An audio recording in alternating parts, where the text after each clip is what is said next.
Welcome to சுடு தண்ணி. இன்னைக்கு நம்ம வீடியோவில் நான் வீட்டில் பர்சனலாக யூஸ் பண்ணுற சாம்பார் பொடியோட ரெசிபியை தான் சொல்லியிருக்கேன். இந்த பொடி யூஸ் பண்ணி தான் நான் எப்போவுமே சாம்பார் வைப்பேன். டிஃபன் சாம்பார் ஆகட்டும், லஞ்சு சாம்பார் ஆகட்டும், எதுனாலும் இந்த பொடி தான் யூஸ் பண்ணுவேன். ஸோ அதோட ரெசிபியை தான் இந்த வீடியோவில் சொல்லியிருக்கேன். இதோட இன்க்ரீடியன்ஸை நான் டிஸ்கிரிப்ஷன் பாக்ஸ்லேயும் கொடுக்குறேன், இந்த வீடியோலையும் இருக்கும். இப்போ வாங்க சேர்ந்து சமைக்கலாம்.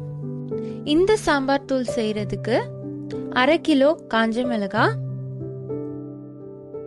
1/4 கிலோ மல்லி, 50 கிராம் மிளகு, 50 கிராம் சீரகம், 50 கிராம் துவரம் பருப்பு, 50 கிராம் கடலைப்பருப்பு, 25 கிராம் வெந்தயம். இது எல்லாத்தையும் நல்லா காய வச்சு நீங்கள் அரைச்சி வச்சுக்கோங்க. இந்த பொடியை நீங்கள் எப்போ வேணாலும் யூஸ் பண்ணிக்கலாம். நான் அடுத்தடுத்து போடுற சாம்பார் ரெசிபிக்கு இந்த வீடியோ உங்களுக்கு ரொம்ப யூஸ்ஃபுல்லாக இருக்கும். இந்த வீடியோ உங்களுக்கு பிடிச்சிருந்தா லைக் பண்ணுங்கள், சுடு தண்ணி சேனலை சப்ஸ்கிரைப் பண்ணுங்கள். தேங்க்யூ.